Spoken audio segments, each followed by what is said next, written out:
Hello. Hi. Did I wake you? I wasn't awake. Oh. How did you sleep? Fine, thank you. What time is it? My watch is on the bedside table.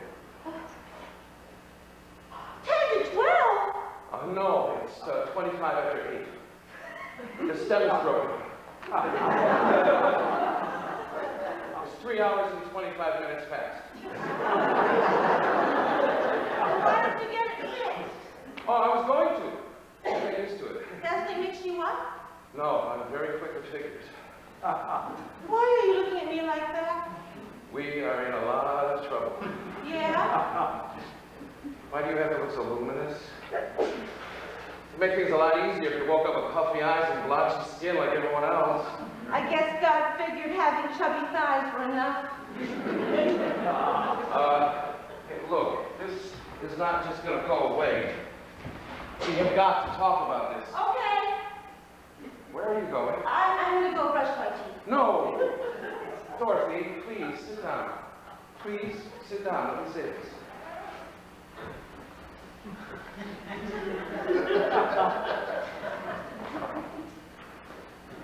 Dorothy, first of all, I want you to know that last night was the most beautiful, wonderful, crazy thing that has ever happened to me. And I will never forget it, or you. Doris.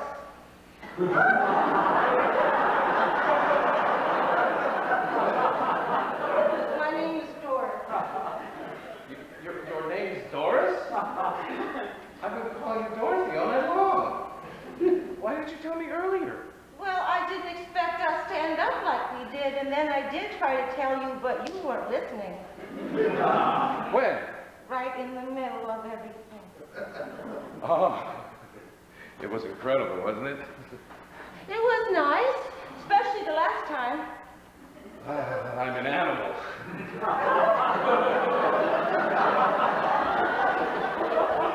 I don't know what got into me. What was the matter with the first 2 times? What? Oh, well, the first time was kind of fast, and the second... Look, I feel kind of funny talking about this. There was a very beautiful thing, Doris. There was nothing disgusting or dirty about what we did. Then why do you look so down in the dumps? My wife is going to kill me. How's she going to find out? She knows. You said she was in New Jersey. That doesn't matter. She knows. How? Was it as incredible for you as it was for me? Do all men like to talk about it a lot afterwards? Why? Do you think I'm some sort of pervert or something? Oh, no. I just wondered. See, I was a virgin when I got married. At least sort of. Sort of. Well, I was pregnant, but I don't count that.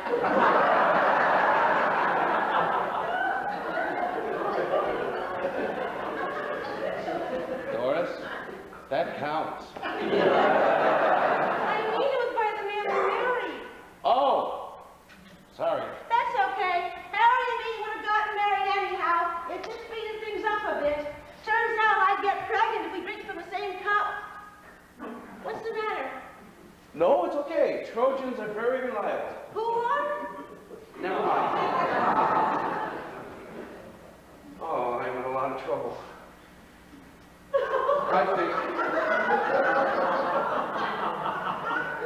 I think I'm in love with you. Oh, this is crazy. This is really crazy. I don't even know if you're great catcher in the rye. I didn't graduate high school. You see, I don't even care. Oh, of course. I should have known something like this would happen. Doris, there's something I didn't tell you about me. What? When it comes to life, I have a brown thumb. What do you mean? Nothing I do ever comes out right. Ever. When I was 18, first time I had sex, I was 18 years old. We were in the back seat of a parked 1938 Dodge sedan. Right in the middle of it. We were rear-ended. Gee, that's terrible. Did you have insurance? You know the name of the song they had playing on the jukebox last night when we met? No. If I knew you were coming, I'd have baked a cake. So? So, that's going to be our song. Other people, they get Hello Young Lover or Be My Love. Me, I get If I Knew You Were Coming, I'd have baked a cake. You're very romantic. I like that. I think I love you. You want to know the kind of luck I have now? I'm happily married. Are you Jewish? No. And how come you act so guilty?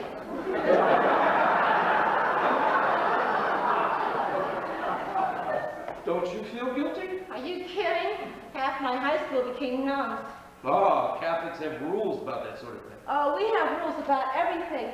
But that's what's so great about being a Catholic. You always know where you stand. I tell you, Doris, I feel like slitting my wrists. Are you Italian? What is with you and nationalities? You're so emotional. I happen to be a CPA. I could be as logical as the next person. You don't strike me as the accountant type. It's very simple. My whole life has been a mess. Figures always come out right. I like that. What are you? I'm Irish. Why aren't you more emotional? When you grow up in a large Irish family, it's enough to turn you off emotion for life. I was wondering why you weren't crying or yelling. I did before in the bathroom. Crying? Yelling. I didn't hear you. I stuffed a towel in my mouth. I'm sorry. Don't be. No use crying over spilled milk. Ah, you're right. Then why do we both feel so terrible? Because we are two decent, honest people, and this thing is tearing us apart. I mean, I know it's not our fault, but I can't help seeing the faces of my children and the look of betrayal in their eyes. I keep thinking about my marriage vows and the trust that my wife has put in me, the experiences that we shared together. And you want to know the worst part of it all? While I am thinking all these things, I have this fantastic heart-on. I really wish you hadn't said that. I'm sorry, I just think we should be totally honest with each other. No, it's not that. I have to go to confession. We're both crazy. I mean, this sort of thing happens to millions of people every day. We're just two normal, healthy people doing a perfectly healthy, normal thing. You don't use actual names in confession, do you? No. May I ask you something? Sure. Would you go to bed with me again? George, we can't. Why not? You'll feel worse afterward. Oh, no, I'm over that now. I just remembered something. What? The Russians have the bomb. We could all be dead tomorrow. George, you're clutching at straws. Doris, you don't understand. We are two grown-up people with absolutely nothing to be ashamed or afraid of. Coming. No, don't go to the bathroom. Why not? That's the first place they look. Terrace, run over there. Coming.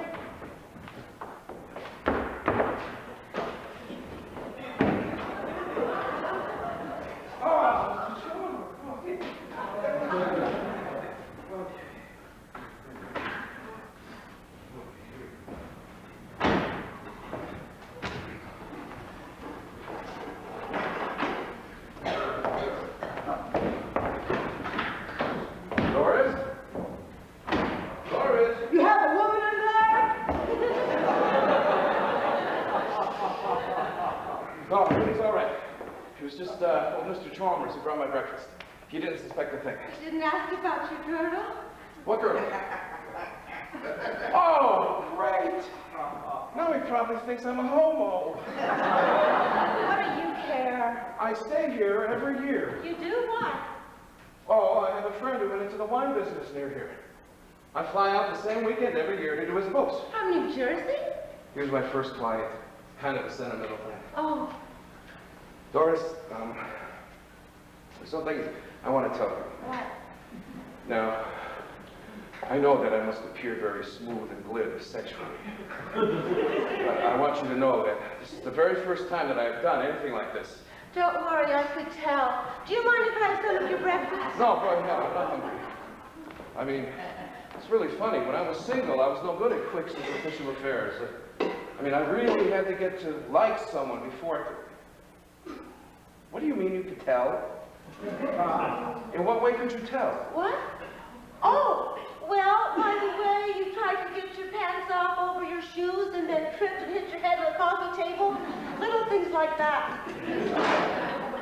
It's wonderful to be totally honest with someone, isn't it? Sure is. Doris, I haven't been totally honest with you. No? No. I told you I was a married man with 2 children. You're not? No. I'm a married man with 3 children. I thought it would make me seem less married. But I'm sorry, I just didn't think it through. But anyway, it's been like this lead weight inside me all morning. I mean, denying little Debbie like that. I don't normally behave this way. I was acting under a certain stress. You understand? Oh, sure. We all do dopey things sometimes. How come your wife doesn't travel with you? Phyllis won't get on a plane. Is she afraid of flying? Crashing. Why are you looking at me like that? I love the way you eat. You want to share some coffee with me? No, thanks.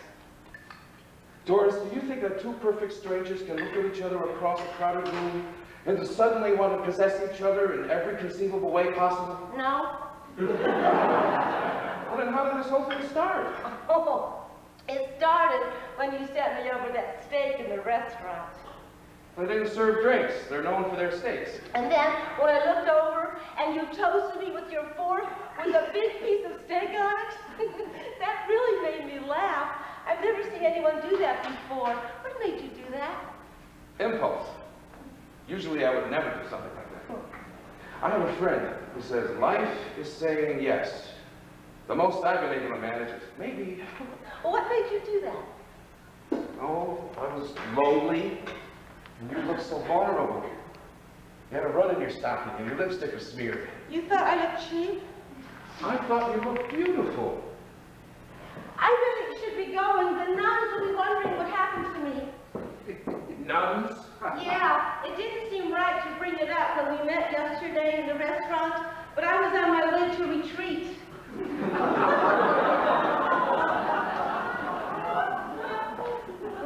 Retreat? It's right near here. I go every year at this time when Harry takes the kids to Bakersfield. What's in Bakersfield? His mother, it's her birthday. Oh. She doesn't mind that you don't go? No, she hates me. Why? I got pregnant. Well, her son had something to do with that. Oh, well, she blocks that out of her mind. See, Harry was in his first year of dental college, but then he had to quit and take a job selling watercress cooking. And so now every year on her birthday, I go on retreat. To think about God. Oh, well, him too, sure. See, I have 3 little kids, and I got pregnant the first time when I was 18, so I never really had any time to think about what I think. Never mind, sometimes I think I'm crazy. Why? Well, take my life. We live in a 2-bedroom duplex in downtown Oakland. We have a 1948 Kaiser, a blonde 3-piece dinette set, a Motorola TV, and go bowling at least once a week. I mean, what else could anyone ask for? But sometimes things get me down, you know? Oh, dumb. I don't think it's dumb. You don't?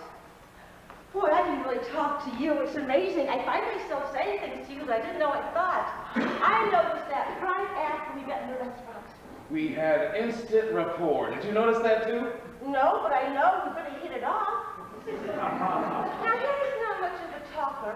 What about your wife? Do you 2 talk a lot? Doris, now I know that it's very natural to be curious about each other's husband and wife, but instead of dwelling on it and letting it ruin everything, let's do this.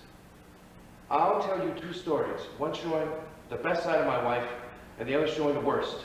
And then you do the same about your husband, and then we'll forget it. Okay? Okay. Okay. I'll go first. I'll start with the worst story first. Phyllis knows about us. No, you said that before. How could she know? She has this thing in her head. Oh, you mean like a plate? Yeah, my uncle has one of those. He was wounded in the war, and they put this steel plate in the back of his head. And now he says he can always tell when it's going to rain. I am in a lot of trouble. Why? I find everything you say absolutely fascinating. Tell me about your wife's steel plate. No, it's not a plate. It's more like a bell. I could be a million miles away, and if I even look at another girl, she knows. Last night at 1:22, I just know that she sat bolt upright in bed with her head going ding, ding, ding, ding, ding, ding. How did you know it was 1:22? My watch said 4:47. Okay, now tell me the story about the good side of her. Well, she helped make me believe in myself. I know you might find it hard to believe, but I used to be very insecure. How did she do that? Help you believe in yourself? She married me. Oh, that was really nice of her, bolstering you up and all. Okay, your turn. Okay. Start with the worst story first. Okay. Ooh, it's hard. To pick one? No, to think of one. Harry's the soul of the earth. Everyone says so. No, come on. You owe me at least one rotten story. Okay. This is not really rotten, but okay. It was on our 4th anniversary, and we were having kind of a rough time. I was pregnant, and we'd gotten in over our heads financially, but we decided to have a few friends over to help celebrate. Well, Harry doesn't drink much, but he did have 3 beers that night. It was after the Gillette fights, and I overheard him talking to some of the guys, and he said his time in the Army were the best years of his life. But there's a lot of guys who feel that way about the service. Harry was in the Army 4 years. 3 of those years were spent in a Japanese prison camp. And he said this on our anniversary. Now, I know he didn't mean to hurt me.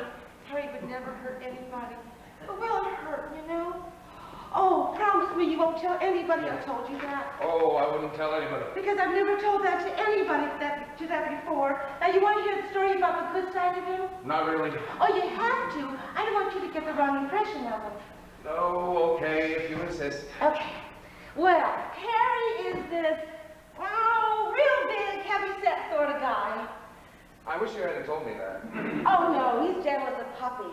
Anyway, he liked to do something special with each of the kids, you know? But he was having a hard time finding something special to do with Tony, our 4-year-old. Then he gets the idea to take him out to fly a kite.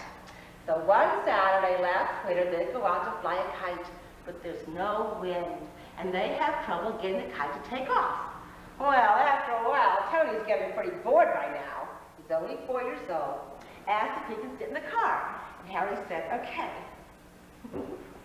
About an hour later, I come driving back on my way home from the laundromat, and I see Tony sound asleep in the car, and there's Harry, all alone in the park, all red in the face and out of breath, pounding up and down with his huge kite dragging along behind him.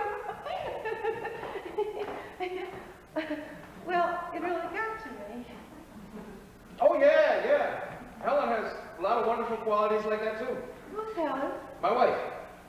I thought her name was Phyllis. I lied. Oh, Phyllis, Helen, what's the difference? I'm married. Well, I'm sorry. I didn't want to leave any clues. I was afraid that you might try to look me up or something. Is your name really George? My name? You think that I would lie about my name? Yes. That'd be crazy. Oh, you're crazy. Isn't it funny? I mean, here we are, gazing into each other's eyes, and we're both married with 6 children between us. You got pictures? What? Pictures of your kids. Yeah, but I don't think this is the... I'll show you mine if you show me yours. I keep them in a special folder. We got 3 from Kodak. Where are yours? Here. I have to take a whole wallet. Oh, they're cute. Is that your oldest one with the glasses and baggy tights? Yeah, that's Michael. Funny looking kid, huh? Does he want to be Superman? Peter Pan. Sometimes it worries me. Why is this one's face all scrunched up? Oh, that's Paul. It was taken on a roller coaster. Isn't it natural looking? Right after that, he threw up. Yeah, that's really something. Guess he gets his looks from Harry, huh? Both of us, really. What's your little girl's name? Debbie, that's her 2nd birthday. We're trying to get her to blow out the candles. She hasn't handed the cake. Yeah, meat is not her strong suit. You have great-looking kids, George. Thank you. So do you. Thank you.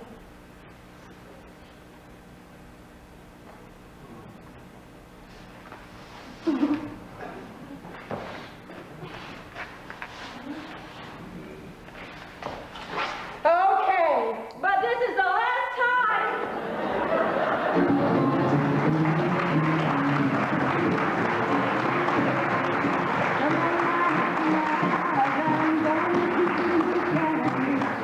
Come on to my house, I'm gonna give you apple of plum and I gotta do it. Come on to my house, come on. Come on to my house, come on. Come on to my house, I'm gonna give you everything. Somebody gave me her hand because she had this so sweeter than wine. She had kiss so sweeter than wine. Sweeter than wine. Well, we worked very hard, both me and my wife, were working hand in hand to have a good life. We had corn in the field and wheat in the bed. The wheel of fortune goes spinning around. Will the arrow point my way? Will this be my day? Oh, wheel of fortune, please don't pass me by. Let me know the magic of a kiss and a sigh. Down! What? My merry-go-round! You're what? Merry-go-round. It lashes you in and pushes you out in all the right places, but cuts off all circulation so you can't breathe. Oh. You sure let me know when you're coming out? But now, No, wait a minute.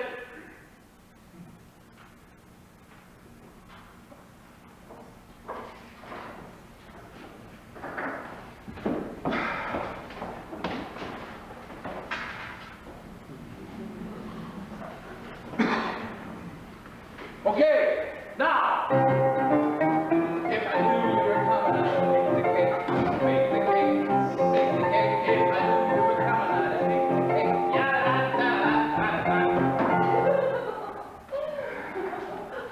Happy anniversary, darling. Well, make a wish, blow the candle. What did you wish? I only have one wish. What? You keep showing up every year. I think that is one of the best ideas you ever had. What? That we meet here every year? I don't think either one of us can take credit for that. It was just something we stumbled into. Matter of fact, that first year, I didn't think you'd show up at all. I was sure you wouldn't. Of course, back in those days, I didn't have as much confidence in my personal magnetism. Where'd you get the champagne? Oh, old Chalmers brought it up while you were changing. Bit risky, isn't it? Oh, I think by now old Chalmers knows the score. You know, I really think he does. Every time I go past the front desk, he winks at me. That's not a wink. He has a tick in his eye. Chalmers has a tick? Why didn't you tell me? For 5 years, I've been winking back. Oh, what? You hate my hair, don't you? No, I have already told you that I'm crazy about your hair. It's not too blonde? I don't know. Maybe next time I should go into the city to have it done. How are the suburbs? Muddy mostly, but right now everyone is very excited. Next week they're going to connect the sewers. Well, it's not exactly the life of Scott and Zelda, but we're surviving. You started reading. Oh, you don't know it. I've done the book of the book club. Well, good for you. And sometimes I even take the alternate selection. Now, how about you? Are you still in New Jersey? Oh, no, Connecticut. We bought an old barn and converted it. How is it? Drafty. Oh, Helen's got the decorating bug. I have this mental picture of her at my funeral, just as the close the lid on my coffin, she throws in 2 fabric swatches. Which one do you like? That's the bad story about her. What else is new? We had a baby girl. Congratulations. You have pictures? Yes. I knew you would ask. Oh, she's adorable. It's funny. I still like to look at babies, but I don't want to own one anymore. Think it's a sign of maturity? That could be. Oh, here. I saved one for you to give to Harry. It's from Havana. Harry still thinks I go on retreat. What should I tell him? It came from a Cuban nun. How are the rest of the kids? How's Michael? Oh, he's as crazy as ever. He had this homework assignment to write about what he did on a summer vacation. The trouble is, he wrote what he actually did. What was that? Tried to get laid. He wrote in great comic detail about his unfortunate tendency to get an erection on all forms of public transportation. The school almost suspended him. You're crazy about him, aren't you? He is a very weird kid, Doris. And he really gets to you. Come on, admit it. Okay, I admit it. He's a nice kid. All right, what was that for? Everything. This, one beautiful weekend every year, with no cares, no ties, and no responsibilities. Thank you, Doris. Gee, I just got all dressed up.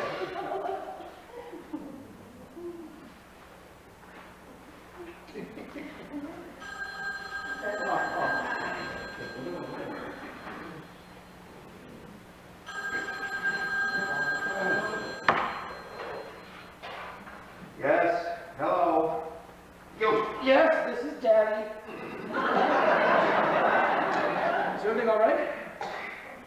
Oh, it came out, huh? Which one was it? Well, of course the tooth fairy will come, sweetheart. Why, tonight, of course. Well, it doesn't matter if you can't find it. The tooth fairy will know. Well, I wish I could be there to help you find it too, sweetheart, but Daddy's working. In my room. Does Mommy know you're calling? Well, I'm sure she'll be calling back any minute. Well, yes, well, it's a very nice room. It has a fireplace and a sofa and a nice, big, comfortable bathroom. Well, I wish I could be there to help you find it for you too, sweetheart, but Daddy has to finish his business. Okay. I love you too. Goodbye. Oh, God. I feel so guilty. Debbie? Yeah. Her tooth came out. She can't find it. She's afraid the tooth fairy won't know. Oh, that thin, reedy little voice. Do you have any idea what that does to me? Sure, that cheerful look on your face doesn't fool me for a minute. Do you think this is funny? George, I understand how you feel, but I really don't think it's going to help going on, Ben. Doris, my little girl called me on the phone and said, I love you, Daddy. And I answered her in a voice still hoarse with passion. I get the picture, George. Don't you ever feel any guilt? Sometimes. You never say anything. I just handle it in a different way. How? Privately. You know, in some ways, I think men are more sensitive than women. Would you like some more champagne, dear? I mean, women are more pragmatic than men. What do you mean? They adjust to rottenness quicker. Anyway, you've got the church. The church? Yeah, you're Catholic. You can get rid of all your guilt in one sitting. I've lived with mine. There's a lot about being a Catholic you don't understand. I tell you, when she started to talk about the tooth fairy, it affected me in a very profound manner. On top of that, I have indigestion like you wouldn't believe. I mean, it really hit me hard, you know? George, I have 3 children too. Yes, I know. I'm not saying that you don't understand. I'm just saying that I think that my guilt is more acute than yours. George, what do you want to do? Have a guilt contest? Will that solve anything? What do you want me to do, Doris? I think it might be a terrific idea if you stop talking about it. It's only making you feel worse. I couldn't feel worse. My little girl called me on the... You're right. Forget about it. Forget about it. Let's talk about something else. Tell me the good story about Harry. Okay. He went bankrupt. How can anyone go bankrupt selling TV sets? Harry has one failing as a salesman. It's a compulsion to talk to his customers out of things they can't afford. He lacks the killer instinct. Actually, that's one of the things I like best about him. Anyway, he went into real estate. Your turn. What? Tell me a story about Helen. I already did. You just told me the bad one. Why do you always start with that one first? Well, that's the one I look forward to telling the most. Tell me the good story about her. Oh, okay. Chris, our middle one, he gashed his knee badly on the sprinkler. Helen drove us both to the hospital. Both of you? I fainted. The good part is Helen didn't tell anybody. You faint often? Only in emergencies. Is it a sign of blood gushing from... Oh, see, Dora, please. God, my stomach is squeamish enough as it is. Oh, I just thought of something, you know? Instead of leaving at my usual time, would you mind if I left a little bit earlier? When did you have in mind? There's a plane in half an hour. You want to leave 23 hours early? I know what you're feeling. I do. I wouldn't even suggest this if you weren't a mother. I wouldn't even think about this if this crisis had to come up. It's not just a tooth fairy. It could be, she could have swallowed a tooth. It could be lodged, God knows where. Now, I know this leaves you up in the air, but I don't think that you should leave too. I mean, the room's all paid for. Have you seen my slippers? Anyway, I mean, if I stayed, I'm probably doing a favor. If I stayed, I probably wouldn't be good company.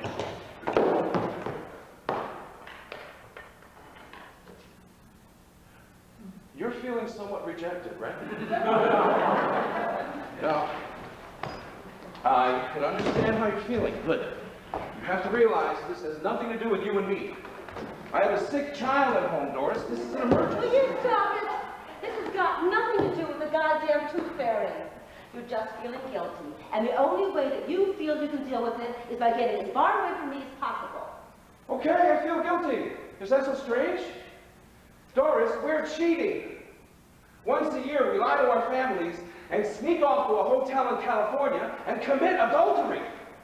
Not that I want to stop doing it. But yes, I feel guilt. I admit it. You admit it? Oh no, you take out ads. You probably stop strangers on the street. I was surprised you haven't got a scarlet A embroidered in jockey shorts. You think that by talking about it, you can excuse what you're doing, and so you wander around like an open nerve saying, I'm cheating, but look how guilty I feel, so I must really be a nice guy. And, to top it off, you have the incredible arrogance to think that you are the only one in this world with a conscience. Well, that doesn't make you a nice guy. Do you know what it makes you? A horse's ass. You know something? I liked you a lot better before you joined the Book of the Month Club.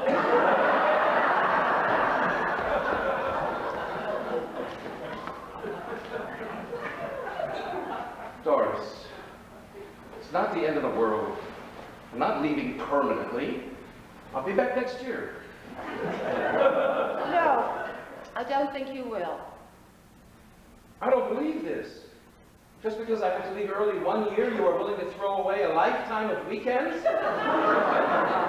How can you be so casual? I don't see the point of going on. Oh, no, don't do this. No, don't try to manipulate me. I can get that at home. That is not what this relationship is about. What is it about? You don't know?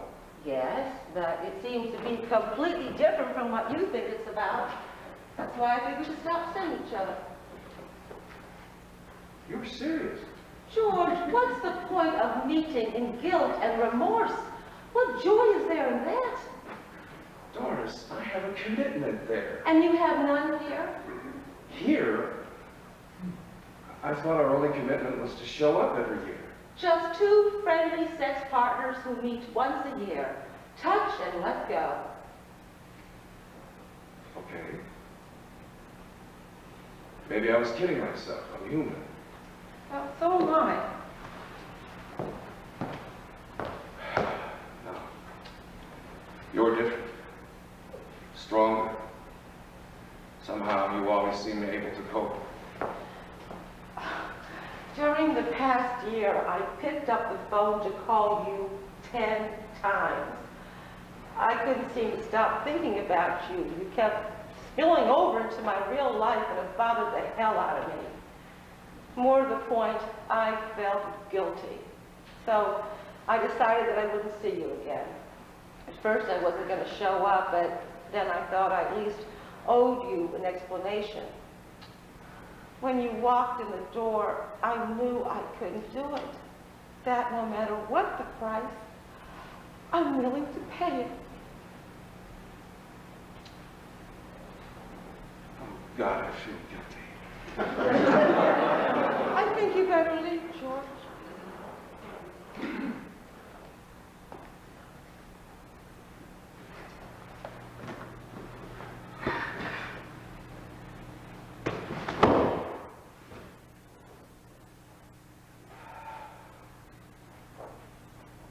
Doris, I love you. I'm an idiot. I suspect I'm deeply neurotic. I'm no bargain. But I do love you. Will you let me stay?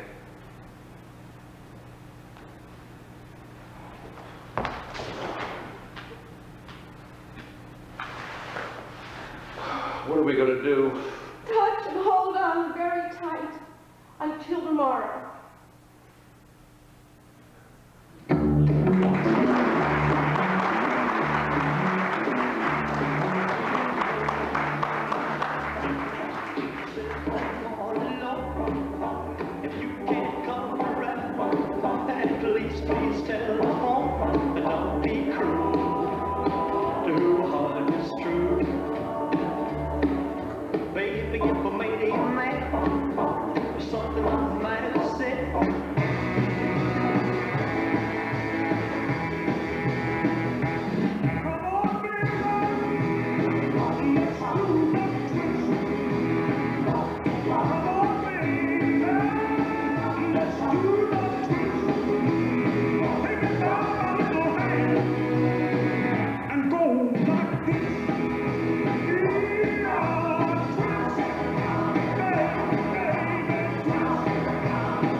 Trip. I come out here every year. I am not running away from the problem. Yes, I know it is serious, but I still don't think it's any reason for you to phone long distance. Yes, I saw a doctor. He said it was no big deal. He said it happens to every man at one time or another. Oh, look, if we have to discuss this, you can at least pronounce it correctly. It is impotence, not impotence. What do you mean did I catch it in time? It is not a terminal illness. It is a slight reflex problem. It is not a question of nipping it in the bud. Look, how did you find out about this anyway? What sort of hints? You asked her and she looked funny. Terrific. Look, I really don't want to discuss this. I am going to be fine. Soon. I just know. I am seeing an expert up here, all right? I really don't think that we should be discussing this.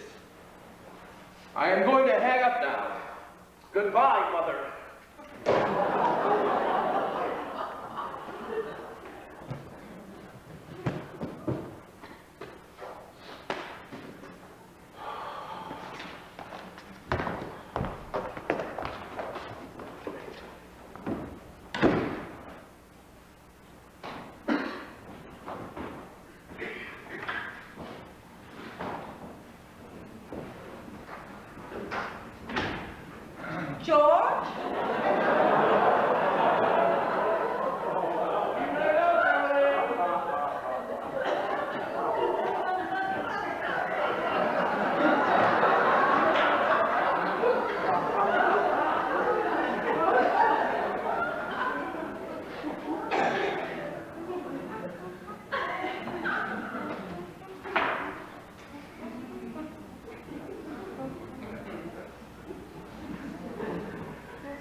Guess what?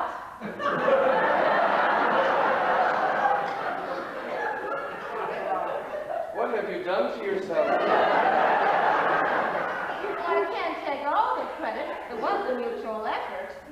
Honey, when you haven't seen a friend for a year, isn't it customary to kiss them hello? Yes, of course.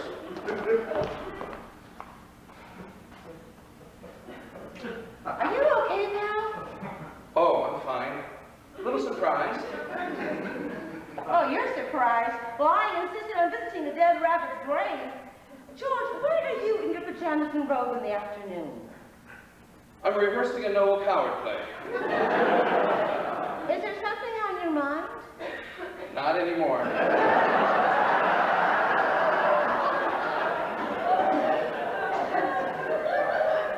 You must be 8 months pregnant. Exactly.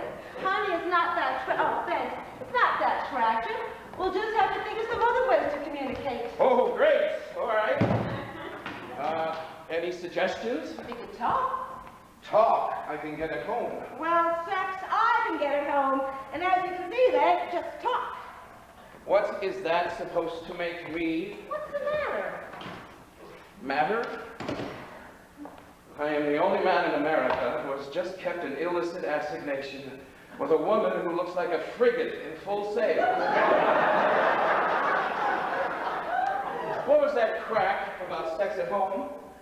What, is that supposed to reflect on me? Are you saying that I don't have normal desires and sex drives? Of course, I think you're very normal. I just meant that I look forward to this weekend all year for a lot of reasons besides sex. I just love being here, don't you? Of course I do. Of course. You drive all the way up here in your condition, and here I am behaving like a ridiculous idiot. Oh, I'm sorry. You should have thrown something at me. I'm very sorry. There's something else bothering you. No, nothing I want to talk about. Well, every year we meet. It's a bit awkward at first, but we usually solve that with a lot of heavy breathing between the sheets. Honey, if we're not going to do it, would you mind not talking about it? I just meant that maybe we need something else to break the ice. I'm wide open to suggestions. How about this? I'll tell you some secret about myself that I've never told anyone before, and there's usually the same. Well, I think I've had enough surprises for one day. Well, go ahead. Oh, you'll like this one. I've been having sex dreams about you. When? Just lately, almost every night. What sort of sex dreams? Well, that's what's so strange. They're always the same. We're making love, but always underwater. In caves, grottos, swimming pools, but always underwater. Isn't that weird? Probably something to do with me being pregnant. Underwater, huh? Yeah. Now you tell me some deep, dark secret about yourself. I can't swim.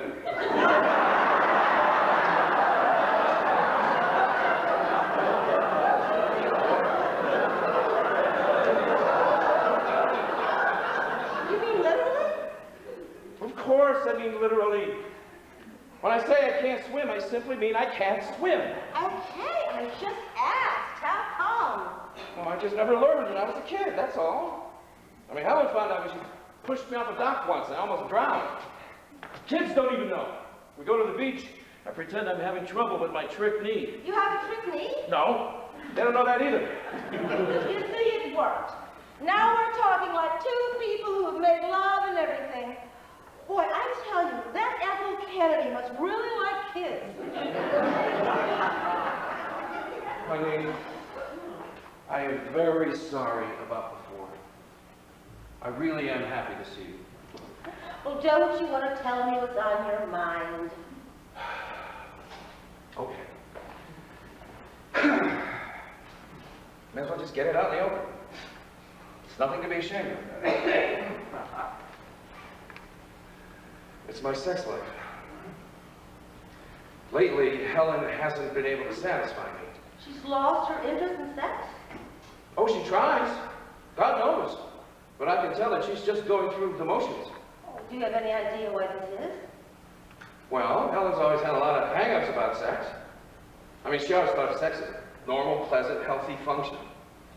Don't you think that's a bit twisted? Only if you're Catholic. Ah, you're joking. But there is a lot to be said for guilt and shame. I think if you don't feel a certain amount of guilt, you're missing half the fun. To Helen, sex has always been good, clean entertainment. No wonder she's retired of it. Anyway, my sex drive has increased where Helen's has decreased. That's odd. Usually it's the other way around. Are you accusing me of lying? Of course not. Why are you so edgy? Well, I just feel funny talking about this when Helen's not here to defend herself. Would you like to get to the more formal part of your presentation? About Helen? Yes. Okay. I'll start with the first good story first. You've never done that before. You must be mellowing. Do you mind? Okay. We went to London. We were checking into the hotel. And there was this man in a formal coat, striped trousers, standing at the front entrance. Helen walks up to him, hands him her suitcases, and breezes right on into the lobby. This man follows her, very politely points out that not only didn't he work at the hotel, but that he was the Danish ambassador. Without batting an eye, she says, "Isn't that marvelous? Now you can tell us all the best restaurants in Copenhagen." And he did. The thing is, it doesn't bother her if she makes a complete ass of herself. I admired it. And what is it about her that you don't admire? Oh, that sense of humor of hers. Oh, good. These are the stories I like best. Okay.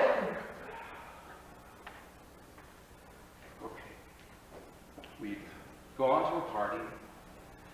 We'd come home. We'd had a few drinks. We went to bed. We started to make love. And nothing happened. For me. I couldn't.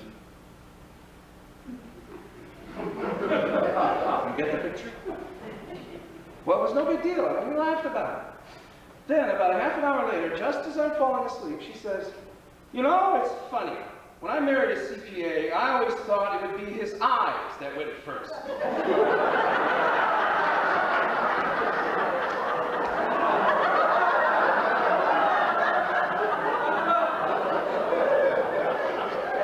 She was just trying to make you feel better. Well, it didn't work. There are some things that just aren't that funny. Guess what I'm trying to say is the thing that really bugs me about Helen is that she broke my pecker.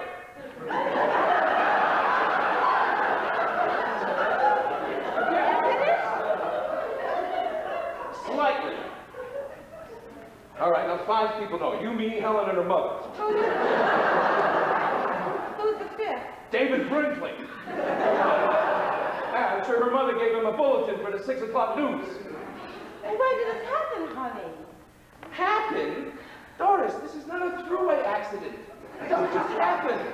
You don't wake up one morning and go, "Oh, shoot, the old family jewels have gone on the plate." It's a gradual thing. And you really blame Helen for it? No, of course not. I just couldn't think of a graceful way to bring it up.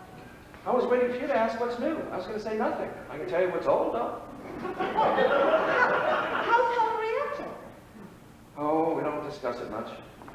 Although I get the feeling that she thinks it's a very definite lapse in my social responsibilities. Rather like letting your partner down in tennis by not holding up your serve. No, seriously, I am going to be fine. The patient is not dead, just resting. Oh, I hardly think that comment calls for congratulations. No, I need help getting up. Oh, George, I'm so sorry. Is there anything that I can say that'll make you feel any better? You can say anything you want, except it's all in your mind. I am no doctor, but I have a great sense of direction. To tell you the truth, this whole subject is, can we just drop it? Let's talk about something else. Okay. What do you want to talk about? Oh, anything but sex. How do you feel about being pregnant? Catatonic, credulous, angry, pragmatic, and finally maternal. Pretty much in that order.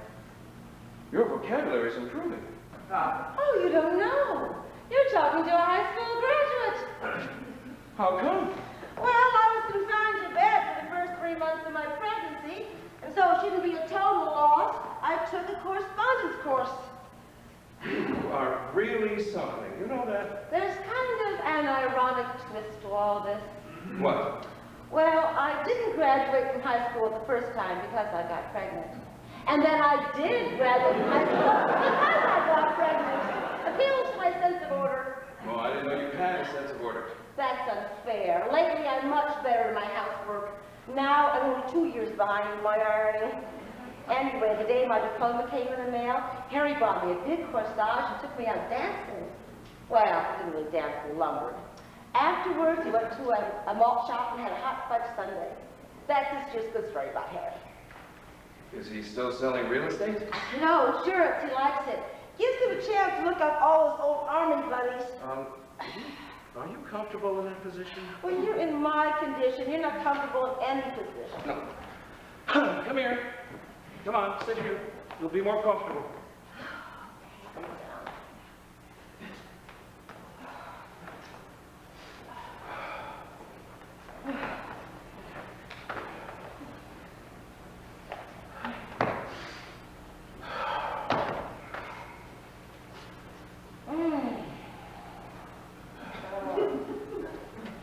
Oh, yes.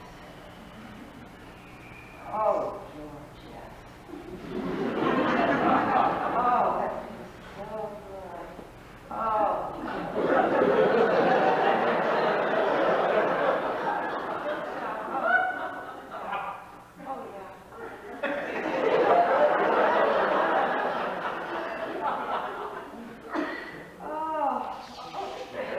oh, thank you. How are the kids? Oh, they're fine. Michael got a job working for the Associated Press. Oh, darling, it's marvelous. I'm so proud of him. What? What? Does my stomach offend you? No. Go on with the other story about Harry. Oh, okay. Well, when I finally had my nerve to tell him I was pregnant again, he looked at me and said, "Oh, great, there goes our old age." George, you're doing it again. What is it? It's obscene. What is? When I touched you earlier, I started to get excited. Oh, God, what kind of a pervert am I? I'm staring at a 200-pound pregnant woman and I'm getting hot. Listen, let me tell you something. That's the nicest thing anyone said to me in months. Doris, this is not funny. Aren't you pleased? Pleased? I feel like I did on my 7th birthday. My uncle gave me 50 cents. I ran 2 miles, and when I got there, the candy store was closed. That doesn't solve your problem. The idea doesn't solve anything. It's the execution that counts. I really got to you, huh? Excuse me.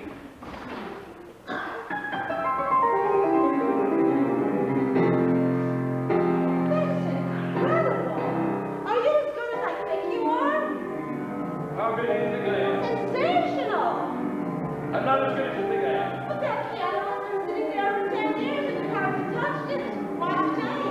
A big cold shower. You face really special attention. You don't get to be this good without a lot of practice. You need more practice. That's the idea. I have a better idea. Come here, come on. Doris, Don't worry, don't worry. It's all right. It's all right. Don't worry. We'll work something out.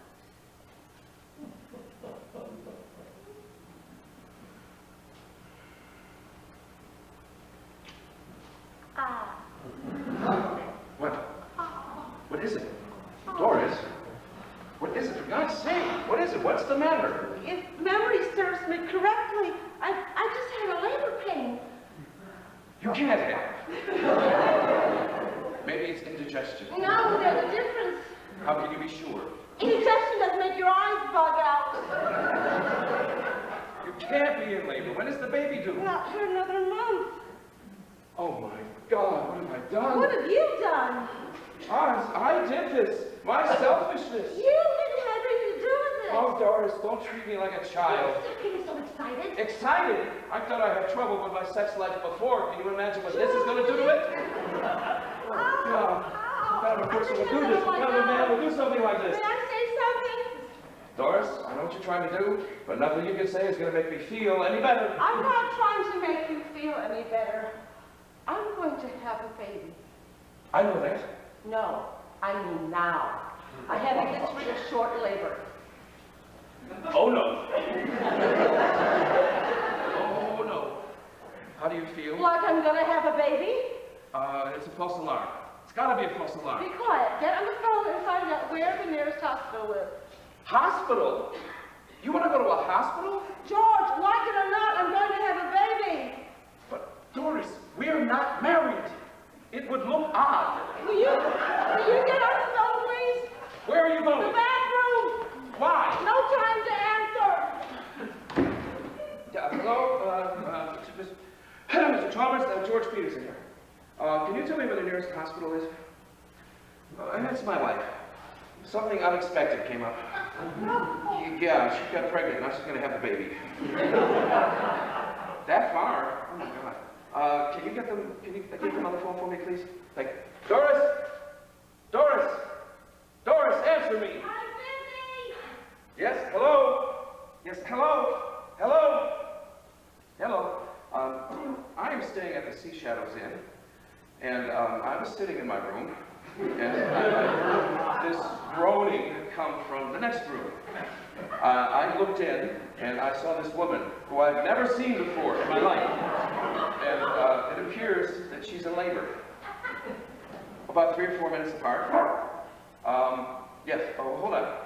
Doris, what's the name of your doctor? Joseph Harrington, Oakland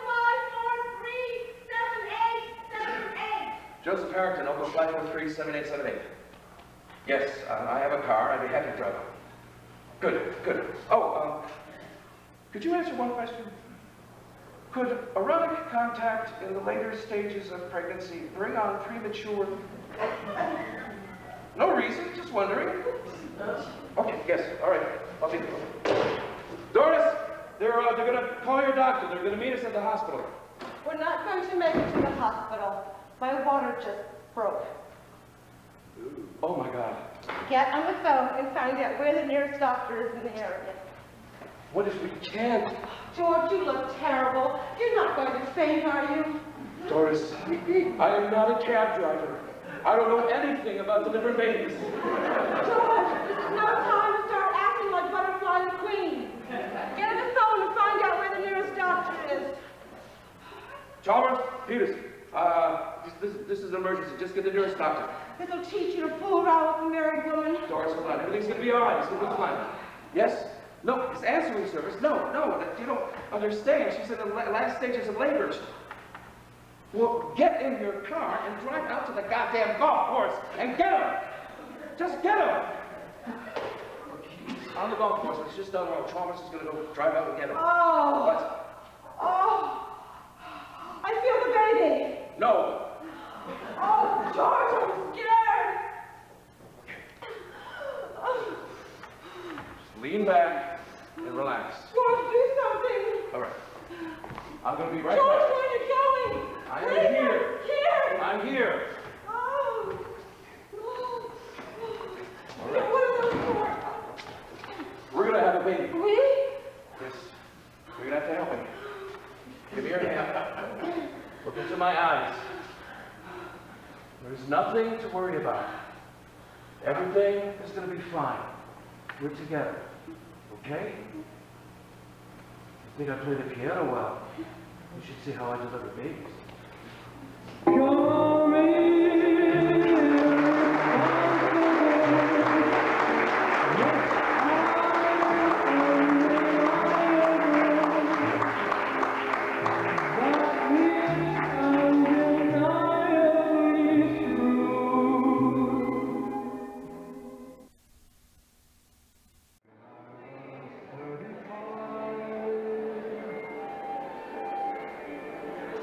It was a very good year. It was a very good year for blue-blooded girls of independent means. We'd ride in limousines. Their chauffeur would drive when I was 35.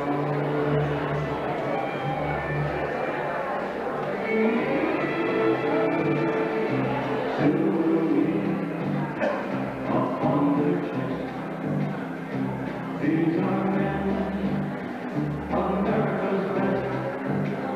100 men will test today, but only 3 will read the rain.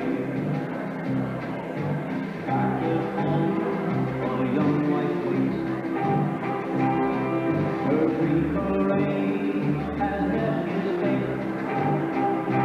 He has died for those oppressed, leaving her his last request.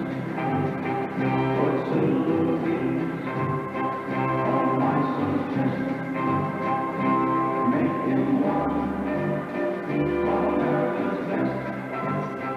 He'll be a man, their best one day. Have been with, but we were ready.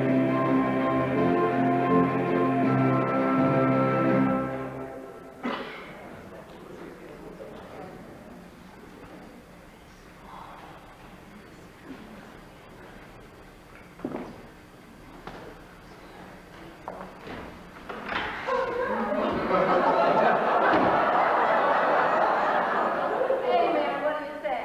You want to fuck? What? You didn't understand the question? Of course I did. I just think it's a damned odd way to start a conversation. Yeah, well, I thought it might be a great little icebreaker. Aren't you horny after your long flight? I didn't fly, I drove. From Connecticut? From Los Angeles. We moved to Beverly Hills about 6 months ago. How come? A lot of reasons. For one, I got fed up standing knee-deep in snow trying to scrape the ice off my windshield with a credit card. Besides, there's a lot of people out here with a lot of money who don't know what they want to do with it. And you tell them. I'm what they call a business manager. How's it going? I can't complain. Why? You look kind of shitty. Are you okay? I'm fine. You sure? When did you start dressing like an Indian? You look like a refugee from the Sunset Strip. I've gone back to school. Berkeley. Why? You mean, what do I want to be when I grow up? Well, you have to admit, it is a bit odd you becoming a schoolgirl at your age. Listen, you think it's easy being the only one in your class with clear skin? What made you do it? Well, it was a dinner party that made me decide. Harry's boss invited us over for dinner, and I just freaked. Why? I had spent so much time with kids, I didn't know if I was capable of carrying on an intelligent conversation with anyone over the age of 5. Anyway, I went, and was seated next to the boss. Well, I surprised myself. He talked and I talked, you know, just like a real conversation. Everything was cool until I noticed he was looking at me in a weird way.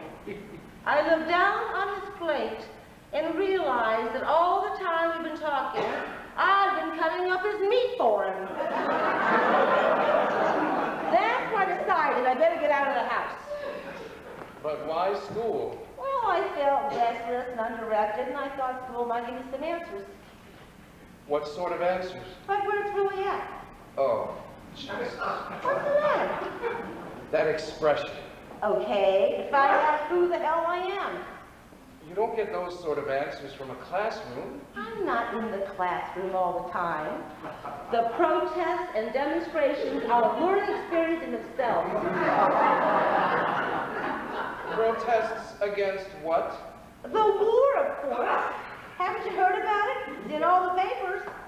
Demonstrations aren't going to stop the war. You have a better idea? Look, I didn't come up here to discuss politics. Well, so far you've turned down sex and politics. You want to try religion? I think I'll try Olivia. Why are you so uptight? Oh, that is another expression I hate. Uptight? There is no such word. You remind me of my mother when I was 9 years old, and I asked her what fuck meant. Do you know what she said? There's no such word. And now that you've discovered there is, you feel compelled to use it in every other sentence? George, what's bugging you? Bugging me? I'll tell you what's bugging me. The blacks are burning down the cities. There's a Harvard professor telling my children that the only way to happiness is to become drugged up zombies. And I have a teenage son with hair so long that from the back he looks exactly like Yvonne Carlo. That's right, honey. Let it all hang out. I wish people would stop letting it all hang out. Especially my daughter. I mean, my God, it's amazing that she doesn't get arrested for indecent exposure. That's a sign of age, George. What is? Being worried about the declining morality of the young. Besides, there's nothing you can do about it. We could start by setting some examples. What do you want to do, George? Bring back public flogging? Will that solve anything? That might not be a bad idea. Okay, I'll start with the movie producers. My God, have you watched some of the movies these days? Half the time, the audience achieves a climax before the movie does. It's natural for people to be interested in sex. Can't kid the body, George. Well, maybe not, but you can at least be firm with it. As I recall, when you were younger, you weren't exactly a monk about that sort of thing. That was different. Our relationship was not based on a casual one-night stand. No, it's been 15 one-night stands. No, it hasn't. We have shared things. My God, I helped deliver your child, remember? Remember, I consider it our finest hour. How is she? Well, very healthy, very noisy, and very spoiled. Don't you feel guilty leaving her alone while you go off to school? No, Harry's home a lot. The insurance business hasn't been too good lately. Well, what did he say about all this? Well, when I told him I wanted to go back to school because I wanted some identity, he said, "You want identity? Go build a bridge and let penicillin, but get off my back." Harry always had a good head on his shoulders. George, that was supposed to be the bad story about him. How's Helen? Helen's fine, just fine. Tell me a story that shows how really rotten she can be. That's not like you. Well, it seems we need something to bring us together. I thought maybe a bad story about Helen might make you appreciate me more. Okay. Helen. Well, as you know, she has this funny sense of humor. By funny, I take it you mean peculiar. Right. And it comes out at the most inappropriate times. Well, I had signed this client. Very proper. Very old money. Helen and I were invited out to his house for cocktails to get acquainted with him and his wife. Well, I mean, it was all pretty awkward, but we managed to get through the drinks all right. Then, just as we were leaving, instead of walking out the front door, I walked into the hall closet. Now, that's no big deal. Anybody could do that. The mistake I made was I stayed in there. You stayed in the closet? I wasn't sure they had seen me go in. I was going to wait until they had gone away, okay? Well, I was in there for about a minute. I realized that I had misjudged the situation. I got out, and the three of them were just staring at me. Now, this is an embarrassing situation, but I probably could have gotten away with it if it wasn't for what Helen did. Do you know what she did? What? She peed on the carpet. She did what? Oh, not at first. First, she started to laugh. Then tears started to roll down her face. Then she grabbed her sides, and then she peed all over the Persian carpet. What did you say? I said, you'll have to excuse my wife. Ever since her last pregnancy, she's had a problem. Then I offered to pay for the cleaning of the carpet. Did that help? No, he said they had it made, that it wasn't necessary. Do you think this is funny? I have been meaning to tell you for a long time. I just love Ellen. Would it make her look any worse if I told you that I lost the account? Oh, George, when did you get so stuffy? Stuffy? Am I stuffy if I don't want my wife to urinate on my client's carpet? I didn't mean just that, but I mean, well, look at you, you scream establishment. I am not a faddist. What do you mean? I am not going to be one of those middle-aged idiots running around bell-bottom trousers and Prince Valiant haircuts going, chow. I didn't mean just fashion. I mean, I was talking about your attitude. My attitudes are the same as they've always been. I haven't changed. Oh, yes, you have. You used to be green and insecure and a terrible liar and, well, human. Now you seem so sure of yourself. That is the last thing I am. Oh? Yeah. You know, the other day, I picked up one of Helen's magazines. There was an article in there telling women about the quality of orgasms they should be having. It was called The Big O. The thing that really got me, this is a magazine that my mother used to buy for fruitcake recipes. The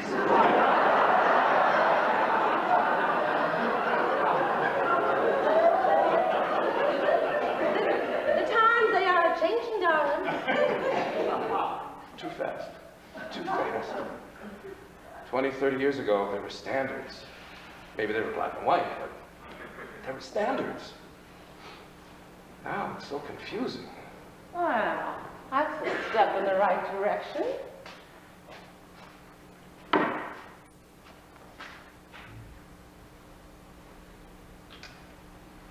Huh. When did I all of a sudden become so appealing? When you went from pompous to confused. Now, tell me, sir, what's your pleasure? A walk on the beach? Dinner? Or me? You. Oh, gee, I thought you'd never ask.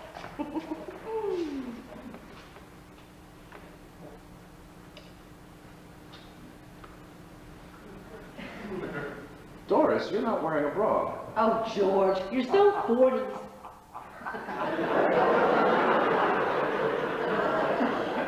I'm an old-fashioned man. Yeah, well, next you'll be telling me you voted for gold water. I did. You're putting me on.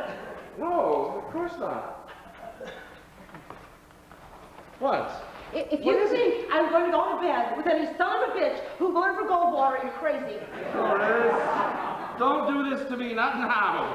How could you vote for a man like that? Could we discuss this later? No, we'll discuss it now. Why did you vote for him? Because I have a teenage son who wants to be a rock musician. What kind of reason is that? It's the best one I can come up with in my condition. Well, you have to do better than that. Okay. He was going to end the war. By destroying that whole country. He never said that. That is the problem with you people. You don't listen. It's a civil war. We have no right being here in the first place. I'm sick of all this liberal crap. We've got the bomb. Why don't we use it? Are you serious? Yes, I'm serious. Wipe the sons of bitches off the face of the earth. I don't know anything about you. What kind of a man are you? Right now, very frustrated. All this time, I thought I was going to bed with a liberal Democrat. You told me you worked for Stevenson. That was years ago. Oh, what happened to you? What changed you? I grew up. Yeah, well, as far as I'm concerned, it didn't turn out too well. Can we just forget it, Doris? Just forget it. Forget it? How can I forget it? I mean, being stuffy and old-fashioned is one thing, but being a fascist is another. I am not a fascist. You are advocating mass murder. Doris, drop it. Okay, just drop You it. stand for everything I'm against. Well, then maybe you're against the wrong things. Do you believe the same things I do? I changed. Why? Because Michael was killed.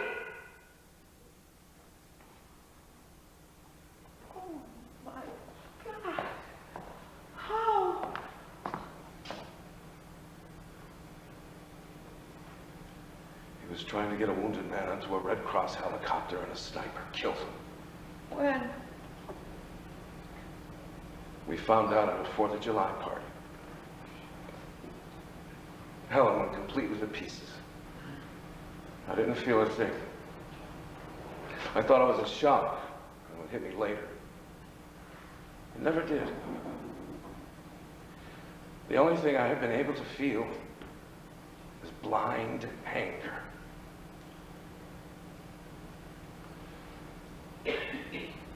I didn't shed a tear. He was my son. I loved him. But for the life of me, I haven't been able to cry over him.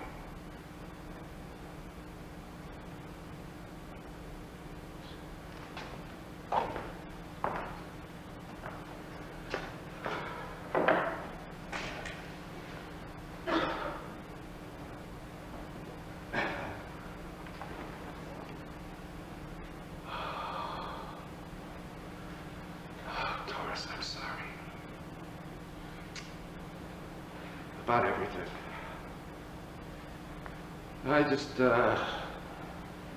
seem to be a bit on edge lately.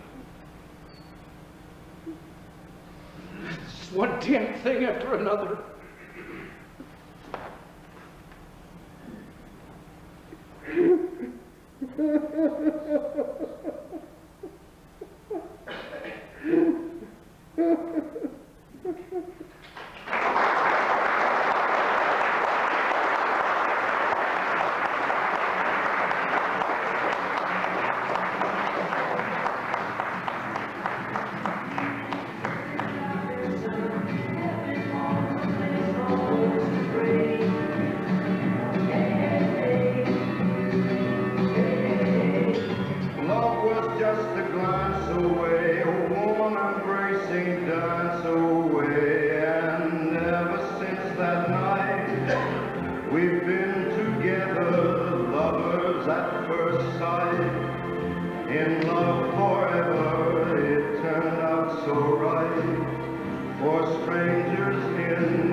You know, if you add up the times that we've actually made it together, we're still on our honeymoon.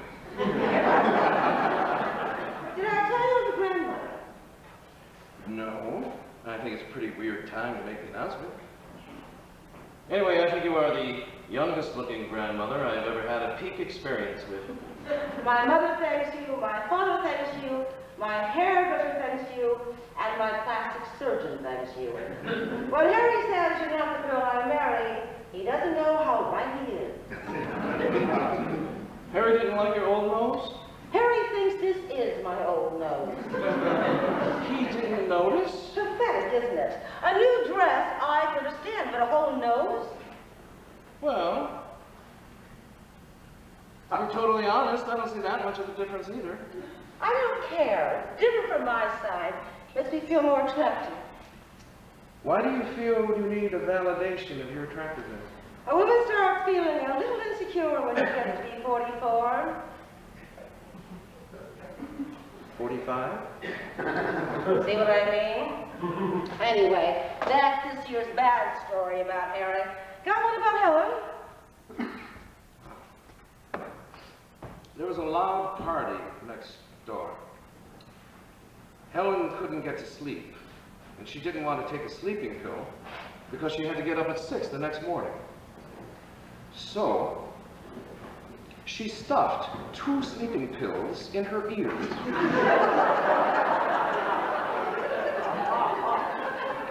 During the night, they melted.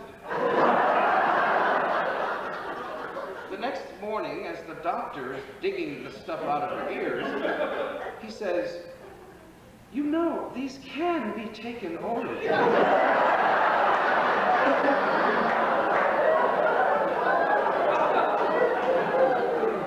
She doesn't care, she just laughed. If that's the worst story you can tell me about your wife, you must be a very happy man. Well, let's say that I have discovered that I have the potential for happiness. Hello? Yes, sir. No, it's 60, not 16 guests. That's right, a brunch. She sets up tables around the pool and there's room for the buffet on the patio. Anything else? Oh. Liz, did Harry call? Okay. Well, you know where to reach me. Sorry, busy weekend. I had to leave a number. Does Harry know you're here? No, Harry still thinks I go on retreat. Don't worry. Oh. I'm not worried. Why are you frowning? Well, I'm picking up bad vibes again. Again? Yes. When you first came in, I noticed your high tension level. Then, after we made love, there was a certain anxiety reduction. But right now, I am picking up very definite negative feedback. Oh, where did you go into analysis? How did you know I was in analysis? Just a wild guess. What made you start? Well, my value system changed. One day, I looked at my $150,000 house, my 3 cars in the garage, my swimming pool with gardeners. I said to myself, do I really want the whole status trip? Well, then I decided to find out what I did want and who I was. And so you went from analysis to Esalen to Gestalt to transactional to encounter groups to Nirvana. Just because some people are trying to widen their emotional horizons does not make the experience any less valid. I have learned a lot. So I've noticed. You've learned to talk as if your reasoning was someone about to jump off a high ledge. Sometimes, to compensate for my former emotionalism, I tend to overcompensate and I tend to lose some of my spontaneity. I'm working on it. I'm glad to hear it. What else have you learned? I've learned that behind the walls that I built around myself, I can be a very warm, loving, caring human being. I could have told you that 20 years ago. So tell me, how is Helen reacting to your voyage of self-discovery? Well, at first, she tended to overreact. In what way? She threw a grapefruit at me in the A&E. But it was only natural that there'd be some interpersonal conflicts that we would have to work out. Everything is cool now. She's into pottery. And what do you do? Oh, I'll show you. We live very simply. We don't need much. What little bread we do need, I earn through simple, honest labor. Like what?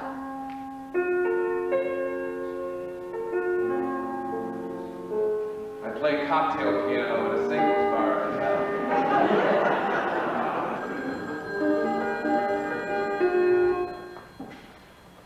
Hello? Yes, Liz. No way. Tell him that's our final offer. I don't care how good of a location that is. That's bull, Liz. He needs us more than we need him. If he doesn't like it, he can shove it, but don't worry, he won't. Anything else? All right. You know where to reach me. I'm buying another store. Why? Money. Is that why you went into business? To make money? No, I wanted power, too. And if I just got through my thick skull that attending CR groups with 10 other appropriate housewives wasn't going to change anything. Who's the CR? Consciousness raising. I take it you are for women's liberation. Hey, I am for all kinds of liberation. Oh, that's a cop-out and you know it. Women have always been exploited by men. No, wait a minute. We have all been exploited and all by the same thing. Now, just what? Well, look. Let me lay this on you. I go to a woman doctor. The first time, she gave me a rectal examination. She said, "Am I hurting you or are you tense?" I said, "I'm tense." She said, "Are you tense because I'm a woman?" I said, "No. I get tense whenever anybody does that to me."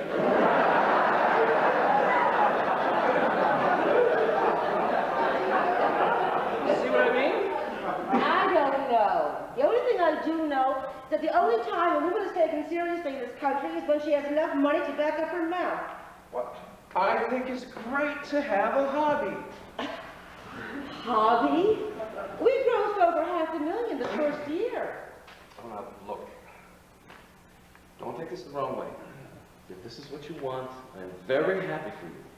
I am just not into this whole money thing anymore. Do you ever get the feeling we're drifting apart? No. In many ways, I have never felt closer to you. I don't know. Sometimes I feel that our lives are getting out of sync. We all realize our potential in different areas at different times. As long as what you are doing gives you a sense of fulfillment, that's what's important. Well, I'm working on it, And you have everything you want. with one minor exception. Somewhere along the way, I seem to have lost my husband. Lost? Well, I don't know if I've lost him or simply misplaced him. Harry left home 4 days ago, and I haven't heard from him since. How do you feel about that? George, do me a favor and stop talking as though you're leading a human potential group. It really pisses me off. That's cool. What's cool? For you to transfer your feelings of anger and aggression to Harry to me. As long as you know that's what you're doing. You know something, George? You're beginning to get on my nerves. That's cool, too. Jesus! At least it's honest. Total honesty is the key to everything, Doris. And are you being totally honest with Helen? I'm trying. Have you told her about us? No, but I could. I think Helen is mature enough to understand that. George, you're full of shit. I can buy that. As long as you are really being honest. Believe me, I'm being honest. Oh, yeah? Well, then, what was all that garbage about, I don't know if I've lost him or simply misplaced him? I mean, what sort of crap is that? Okay, you have a point. So? How do you feel about all this? George, you're doing it again. I know I'm doing it again. How do you feel about all this? Okay. I think that Harry... No, don't tell me what you think. Tell me what you feel. Like I've been kicked in the stomach. Good, what else? Angry, hurt, betrayed. Okay, a little guilty, but you know what? I resent the fact that he's making me feel guilty. Why do you feel resentment? Look, I didn't marry Harry because he has a good head for business. Okay, I discovered that I did, or maybe I was just lucky. I don't know. But the point is, I don't love Harry any less because he's a failure as a provider. So then why should he love me any less because I'm success? At least I think that's how I feel. You're not sure. It varies between Joan of Arc and Betty Crocker. We're all going through transitional periods. Well, what do I do about now? Well, have you told him that you love him? Love him? Why does he think I've been hanging around for 27 years? No, I mean that his masculinity is being threatened and he might need some validation of his worth as a man. Well, how do I do that? That's some trick. Total honesty, Doris. Is it so hard for you to tell him that you can understand how he feels? Right now, it is, yes. Do you want him back? I don't know. Ask me tomorrow, and I'll probably give you a different answer. Why? Because tomorrow I won't have you. I'm always with you in spirit. Oh, thanks a lot. It's kind of hard to put your cold feet on someone's spirit, isn't it? Especially when they're 400 miles away. Doris, is this a proposal? Why? Are you interested? Are you? Well, I always thought we'd make a nice couple. You didn't answer the question. Well, I was the one who proposed, but don't worry, I was only 3/4 serious. Well, when you're completely serious, why don't you ask me again? I bet you say that to all the girls. Nope. Oh, thanks. Stop feeling so insecure. But what? You are as feminine as you have always been. Gloria Steinem was going to hate me for this, but I sure am glad you said that. I guess I'm not as emancipated as I thought, huh? None of us are. You hungry? Yes. Well, you're in luck, because tonight our dinner is being catered by the chicest, most expensive French delicatessen in San Francisco. Oh, how did we swing that? The owner has a thing for you. It's in the trunk of my car. Oh, you want some help? Yeah, set the table, light the candles, and when I come back, make me laugh. I'll try. Don't worry. You can't make me laugh then. Hold my hand.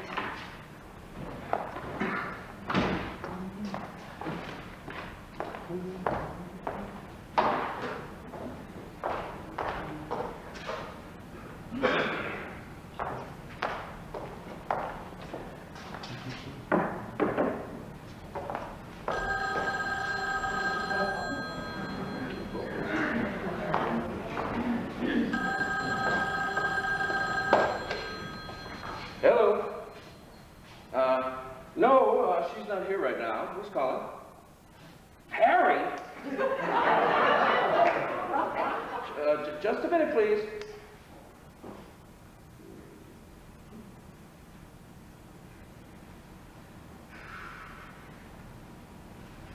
Hello, Harry. We are two adult, mature human beings. And I have decided to be totally honest with you. No, she's not here at the moment, but I'd like to talk to you. You see, I know that you and Doris are having some difficulties lately, and well, we're very close friends. I've known Doris for 20 years, and through her I feel as if I already know you.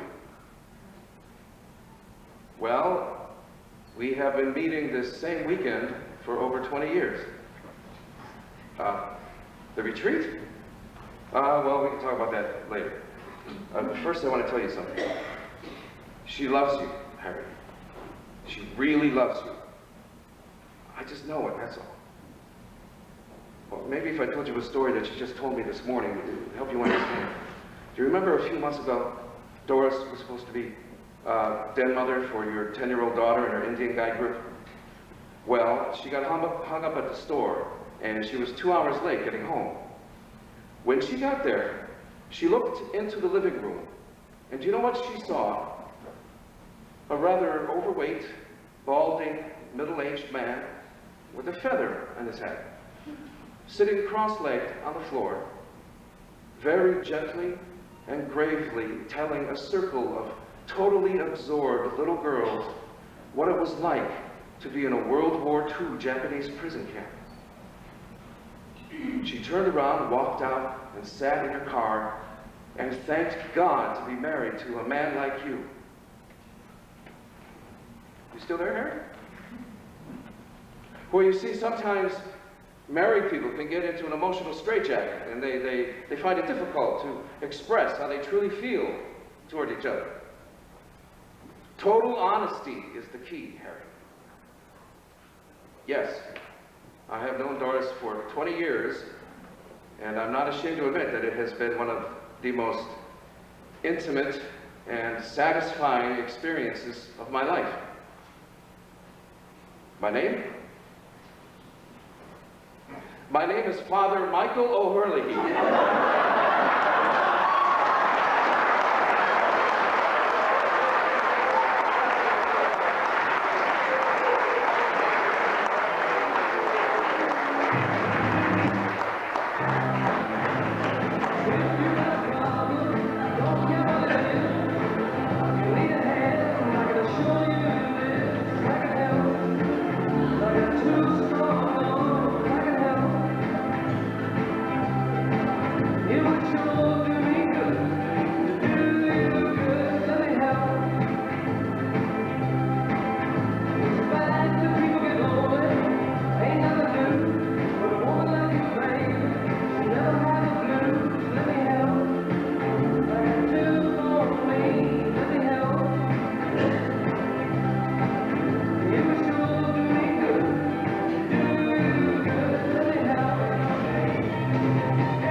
Oh, there you are. You feel so good. So do you. But you look tired. Are you all right? I have looked this way for years. You just haven't noticed. Anyway, I feel better now that I'm here. This room's always had that effect on me. It never changes, does it? One of the few things that doesn't. I find that comforting. You know, even old Chalmers is the same. He must be 75 by now. You remember when we first came here? We called him Old Chalmers. He must have been the same age then as we are now. That I don't find so comforting. We were very young. Have we changed much? Of course, I grew up with you. You remember all those dumb lies I used to tell? I miss them. I don't. It's no fun being that insecure. What about me? Have I grown up too? I think you were grown up the first time I met you. Tell me something. Anything? Why is it every time I look at you, I want to put my hands all over you? That's another thing that hasn't changed. You always were a sex maniac. Now, let me see if I can get a fire going. You know, with the cost of firewood, I have found out it is cheaper to buy furniture, break it up. Things that tight? No, everything's okay. I'm doing some teaching at UCLA. Music? Accounting. The way things have changed, I still find that figures don't lie. Why did you sell your business, Doris? How did you know that? I'll tell you later. What made you do it? Well, I was bought out by a chain. It was the right offer at the right time. You don't miss the action? Not yet. I guess I'm still enjoying being one of the idle rich. What do you do with yourself? Oh, read, watch TV, play a little golf, visit my grandchildren, all the jet set stuff. I thought you loved working. Well, there was another factor. Harry had a heart attack. It turned out to be a mild one, but he needed me at the time. Anyway, it's not as if I'm in permanent retirement. There's a local election coming up in a few months, and I've been approached to run. On what ticket? Independent. Figures. How's Harry now? Runs 4 miles a day and has a body like Mark Spitz. Unfortunately, he still has a face like Ernest Borgnine. Now, you want to hear a story about the good side of it? Sure. When they were wheeling him out of intensive care, he looked up at the doctor and said, "Doc, give it to me straight. When I get out of here, will I be able to play the piano?" The doctor said, "Of course." And Harry said, "Funny, I couldn't when I came in." The point is that Harry never makes jokes, but he saw how panicky I was, and he wanted me to feel better. How are you and Harry emotionally? Comfortable. Comfortable. Oh, it's not such a bad state. The word's been giving a bad reputation by the young. Where is your luggage? Still in the car? I didn't bring any. Doris, I can't stay. Why not? Look, I have got so much to tell you in a very short time to say it, so I guess I just better start. First of all, Helen has known about us for the last 10 years. When did you find that out? 2 months ago. And she never confronted you with it before? No. What made her tell you now? Oh, she didn't. We have a very close friend, Connie. Have I told you about Connie? Connie told me. 10 years, and she never even hinted that she knew. I think that is the best story I could ever tell about her. Your wife is an amazing woman. She passed away, Doris. I lost her 6 months ago. It was all very fast. Look, I'm sorry to just kind of blurt it out like that, but I couldn't find the graceful way to bring it up. Are you okay? It's so strange. I never met Helen, yet I feel as if I've just lost my best friend. Oh, it's crazy. Are the kids okay? Oh, they'll survive. I don't think I could have made it through it without them. I just wish you tried to reach me. I did. Yes, that's how I found out about you selling the stores. I called. They gave me your home number. I let it ring 4 times, and then I hung up. But it made me feel better knowing that you were there if I needed you. I wish you'd spoken to me. I didn't want to intrude. Didn't have the right. Oh my God, that's terrible. We should have been together. I have been thinking a lot about us lately. Everything that we've been through. Times we've shared. Times we've helped each other. Do you know we have made love 113 times? I figured it out on my Volmar calculator. I think it is wonderful to know someone that well, don't you? I mean, there is nothing about you I don't know. 2 sugars, right? No, 1. So I don't know everything about you. I don't know who your favorite movie stars are. And I couldn't remember the name of your favorite perfume. I racked my brain, but I couldn't remember. That's funny. It's my sin. But I do know that in 24 years, I have never been out of love with you. I think that is incredible. So, what do you say, Doris? You want to get married? Mary, we shouldn't even be doing this. I'm serious. You are, aren't you? What, you think I'm just one of your other summer romances? A simple yes will do. There's no such thing. What is it? I was just thinking of how many times I have dreamed of you asking me this. It's helped me through a lot of bad times. I want to thank you for that. And what did you say to me all those times? I always said yes. And you're hesitating now? Doris, do you realize I am giving you the opportunity to marry a man who has known you for 24 years and cannot walk past you without wanting to grab your ass? You always were a sweet talker. Well, that's only because if I told you the way I really felt about you, it'd sound like a bunch of cliches from popular songs. Will you marry me? I can't. Why not? I'm already married. Did you feel that you have to stay with him because he needs you? No. Oh, no. It's for a lot of things. It's affection, respect, a sense of continuity. We share all the same memories. It's comfortable. Maybe that's what marriage is all about in the end. I don't know. Will you tell me why I was so stupid 5 years ago to help you get back together? Why was I so goddamn generous? Because you felt the same way about Helen then as I do about Harry now. Besides, if I hadn't gotten back with Harry, you might have been stuck with me permanently, and you were terrified. You always could see right through me, couldn't you? That's all right. I've always loved what I saw.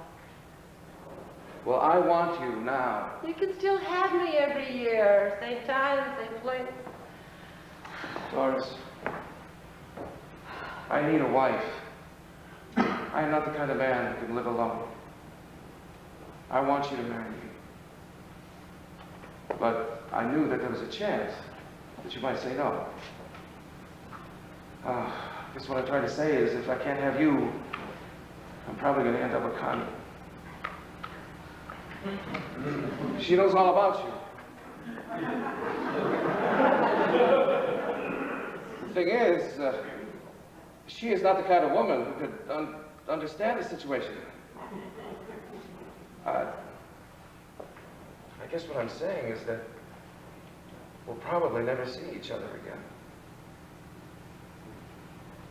You're trembling. The thought of never seeing you again absolutely terrified me. Doris, for God's sake, marry me! I can't. I wish there was some way I could break your heart, make you burst into tears and run away with me. You know us Irish, we never cry. I have to go. I have a plane to catch. What time is it?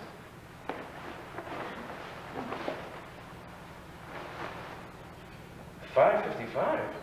No, I keep my watch 3 hours and 25 minutes back. How long have you been doing that? 20-odd years. Why would anyone do something like that? Personal idiosyncrasy. Who are your favorite movie stars? Cary Grant, Marlon Brando, and Laurence Olivier.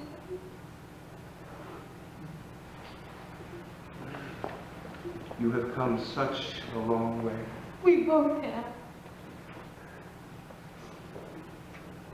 So, you keep your watch 3 hours and 25 minutes fast the whole time, huh? I can't believe this is happening to us.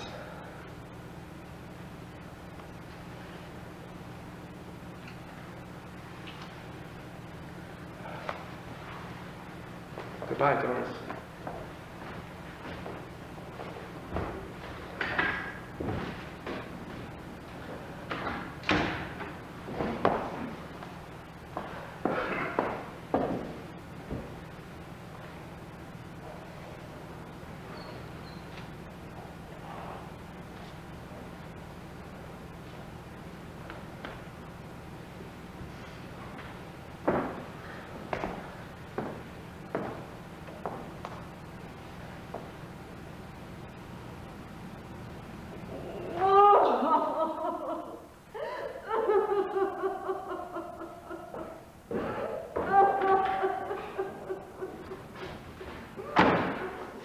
All right, I'm back, damn it. What about Connie?